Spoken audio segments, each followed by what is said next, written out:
தேர்தலில் ஒருவேளை பாஜகவோட கூட்டணி தொடர்ந்து இருந்தால் அதிமுக இவ்வளவு பெரிய தோல்வி உறுதியாக பாரதிய ஜனதா கட்சி அதிமுக ஒன்றிணைந்த அதிமுக சேர்ந்திருந்தால் உறுதியாக 38 இடங்களில் வெற்றி பெறக்கூடிய வாய்ப்பு பிரகாசமாக இருந்தது.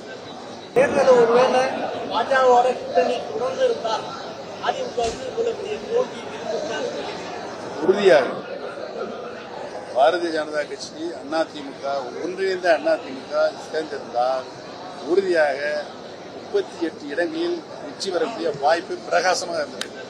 தேர்தலில் ஒருவேளை பாஜகவோட கூட்டணி தொடர்ந்து இருந்தால் அதிமுக இவ்வளவு பெரிய தோல்வி உறுதியாக பாரதிய ஜனதா கட்சி அதிமுக ஒன்றிணைந்த அதிமுக சேர்ந்திருந்தால் உறுதியாக 38 இடங்களில் வெற்றி பெறக்கூடிய வாய்ப்பு பிரகாசமாக இருந்தது.